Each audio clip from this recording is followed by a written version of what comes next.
এই যে যদি সৌদি আরবে যেতে চান তবে সেখানে কোনো খারাপ কাজ করবেন না। আর দুটি কাজ তো একেবারেই করবেন না। প্রথমত, সেখানকার যে আরবরা আছেন তাদের কন্যা, তাদের স্ত্রী বা অন্য নারীদের সাথে কোনো অনৈতিক বলা হয় যে যদি সৌদি আরবে যেতে চান তবে সেখানে কোনো খারাপ কাজ করবেন না। আর দুটি কাজ তো একেবারেই করবেন না।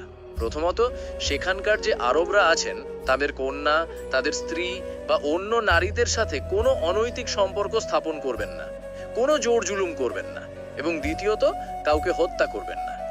কারণ যদি আপনি এমন কাজ করতে গিয়ে সেখানে ধরা পড়েন তাহলে একটা প্রবাদ আছে যে তখন আপনাকে ব্রহ্মাও রক্ষা করতে পারবেন না। কিন্তু বন্ধুরা, এক হিন্দুস্তানি ছেলে যে 2011 সালের কাছাকাছি সময়ে সৌদি আরবের আল উলা শহরে কাজ করার জন্য যায়, সেখানে যাওয়ার পর সে এই দুটি শীর্ষ স্তরের কাজই করে। এক তো সেখানের শেখের পরিবারের মহিলাদের সাথে অনৈতিক সম্পর্ক স্থাপন করে, এবং দ্বিতীয়ত সে কাউকে হত্যার ষড়যন্ত্রও করে। কিন্তু মজার ব্যাপার দেখুন, সে ছিল একমাত্র এমন ব্যক্তি যে সৌদি আরবে এই সমস্ত কাজ করেও এরপরে নিরাপদে নিজের দেশে ফিরেও আসে। বন্ধুরা, শেষ পর্যন্ত কে ছিল সে, আর পুরো ঘটনাটাই বাকি? এটা খুবই আকর্ষণীয় ঘটনা। তাই আসুন এই ভিডিওতে সম্পূর্ণ গল্পটি জেনে নেওয়া যাক। উত্তরপ্রদেশের একটি ছেলে যার নাম হুসেন খান হয়, সে 2011 সালের কাছাকাছি সময়ে সৌদি আরবের আল উলা শহরে কাজ করার জন্য যায়। বন্ধুরা, সে সেখানে গৃহস্থালী সেবক হিসেবে কাজ করতে যায় এবং এক শেখের কাছে চাকরি শুরু করে।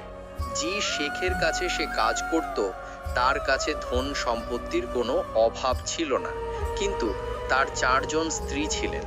সবচেয়ে বড় যে স্ত্রী ছিলেন তার বয়স ছিল প্রায় 32 বছরের কাছাকাছি, আর সবচেয়ে ছোট যে স্ত্রী ছিলেন তার বয়স ছিল প্রায় 22 বছরের কাছাকাছি। বড় স্ত্রীর 3টি সন্তান ছিল। সেই 3 সন্তানের মধ্যে সবচেয়ে বড় যে কন্যা তার বয়স ছিল 12 বছর, আর বাকি দুটি ছিল ছোট ছোট শিশু।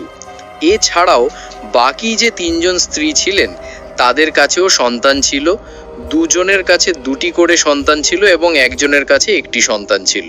অর্থাৎ শেখের 4 জন স্ত্রী ছিলেন এবং তিনি সেই 4 জনের সাথেই থাকতেন। কিন্তু বন্ধুরা, সৌদি আরবের একটি আইন আছে যে আপনি 4টি বিয়ে তো করতে পারেন, কিন্তু সেই 4 জনের সাথেই আপনাকে একই রকম ব্যবহার করতে হবে, একই রকম ভালোবাসা দিতে হবে এবং একই রকম সুখ সুবিধার সাথে রাখতে হবে। কিন্তু ভাবুন তো বন্ধুরা, যদি কেউ একই রকম ভালোবাসাই দেবে, একই রকম ব্যবহারই করবে, তাহলে তার 4টে বিয়ে করার কি প্রয়োজন? যখন 4 জনের প্রতি এক ধরনের ভালোবাসা থাকবে তখন সে একটি বিয়েতেই দিন কাটিয়ে নিতে পারত। কিন্তু এই শেখ 4টে বিয়ে করেছিলেন, তবে আইন তার জায়গায় ছিল আর তার স্বেচ্ছাচারিতা তার জায়গায়। তিনি শুধু তার ছোট স্ত্রীর সাথেই থাকতেন, বাকিদের দিকে তিনি তাকাতেনও না। কেবল মাঝে মাঝে তাদের খোঁজ নিতেন, অথবা উৎসব ইত্যাদিতে, রমজান ইত্যাদিতে সবাই একসাথে জড়ো হতেন।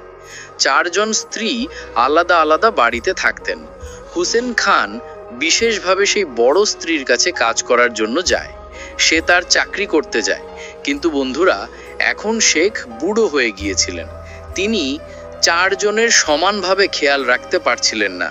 এই কারণে যখন কোনো বেগম তাকে ফোন করতেন যে এই জিনিসটা লাগবে, ওই জিনিসটা লাগবে, তখন তিনি হুসেনকেই পাঠিয়ে দিতেন এবং বলতেন যে ভাই একটু ওদিকে গিয়ে দেখতো, এদিকে গিয়ে দেখতো। কারণ হুসেনও ছিল সর্বগুণ সম্পন্ন। সে সব কাজই করতে পারত, ড্রাইভিং করতে পারত, আসবাবপত্রের কাজ, বিদ্যুৎ পানির কাজ সব করতে পারত।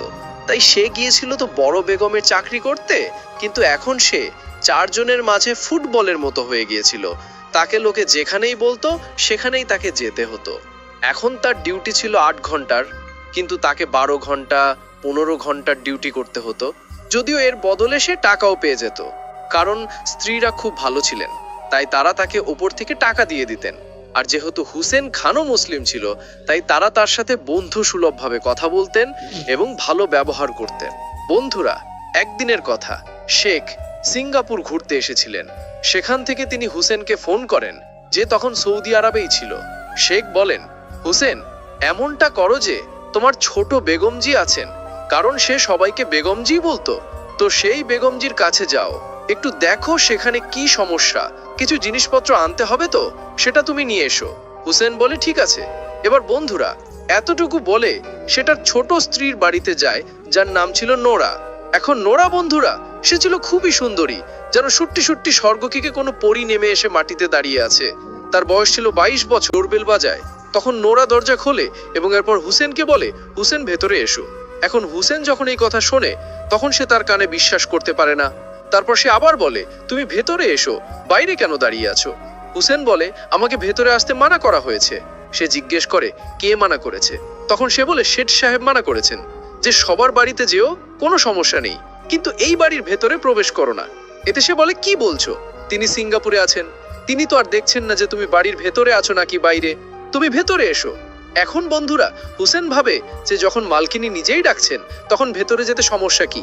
সেই ভেতরে যায় এবং নোরা তাকে একটি সোফায় বসিয়ে দেয়। এরপর বন্ধুরা, সে নিজের নকাব খুলে ফেলে, যা সেখানে খুবই বিরল ঘটনা। সেখানে কোনো মহিলা কোনো অন্য পুরুষের সামনে নিজের নকাব খোলেন না। সুতরাং নিজের মুখ থেকে নকাব সরিয়ে সে হুসেনকে সরাসরি প্রশ্ন করে, হুসেন, তোমার বড় বেগমজি যিনি আছেন, বড় মালকিন, তার সাথে তোমার কেমন সম্পর্ক? এইটুকু শোনার পর হুসেন ঘাবড়ে যায়।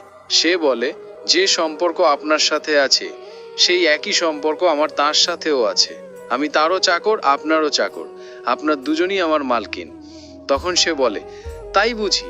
এরপর সে নিজের মোবাইল বের করে এবং বলে, তাহলে এটা কি? আর যেই হুসেন মোবাইলে স্ক্রিন দেখে বন্ধুরা, সে একদম ঘেমে যায়। তার সামনে যেন মৃত্যুর কালো অন্ধকার দেখা যেতে থাকে, কারণ সে যে কাজটি করেছিল এবং সেই ফোনে যে প্রমাণগুলি ছিল, এটা স্পষ্ট যে সেগুলি তাকে মৃত্যুর ফাঁদ পর্যন্ত নিয়ে যাওয়ার জন্য যথেষ্ট ছিল। কারণ বন্ধুরা, গত 1.5 বছর ধরে হুসেন এবং তার বড় মালকিনের মধ্যে অবৈধ সম্পর্ক চলছিল। তারা কয়েকবার সেই সম্পর্ক স্থাপনও করে ফেলেছে।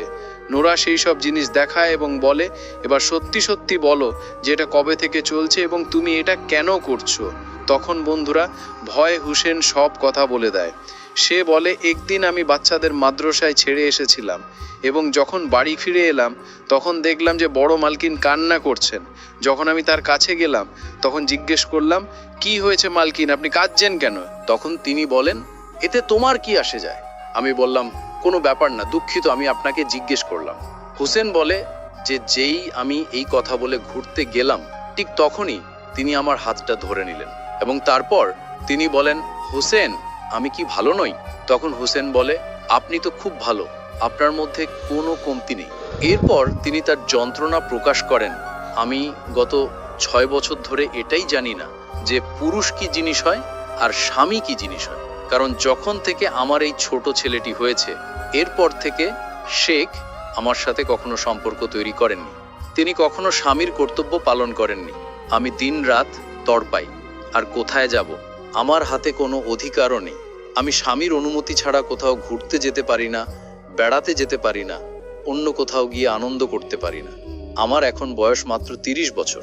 আমি গত 3-4 বছর ধরে এভাবেই পড়ে আছি। আমার আর তড়পানো সহ্য হয় না এবং আমি খুবই দুঃখী। এতদিন আমি কোনো খারাপ পদক্ষেপ নিচ্ছিলাম না, কারণ আমার বাচ্চারা ছোট। যদি আমি চলে যাই তবে তারা কি করবে? কিন্তু এখন আমার বাচ্চারা বড় হয়ে গেছে, তারা নিজেদের সামলাতে পারে, নিজেদের খেয়াল রাখতে পারে। তো এখন আমার আর সহ্য হয় না। এই নরক ভরা জীবন আমার পক্ষে কাটানো সম্ভব নয়।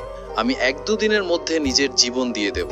এই কথা বলে তিনি হুসেনের বুকে ঝাঁপিয়ে পড়েন এবং এরপর হুসেনও নিজেকে নিয়ন্ত্রণ করতে পারে না। হুসেন বলে, তখন আমার তার উপর দয়া হলো এবং এরপর আমরা দুজন দুজনের সাথে জড়িয়ে গেলাম এবং আমাদের মাঝে সবকিছু হয়ে গেল। এরপর বড় মালকিন খুব খুশি হলেন এবং তারপর আমরা দুজন দুজনের সাথে কথা বলতে শুরু করলাম। দুজনের ফোনে টেক্সট মেসেজ পাঠাতে শুরু করলাম। এখন যখনই তিনি সুযোগ পান তিনি আমাকে ডেকে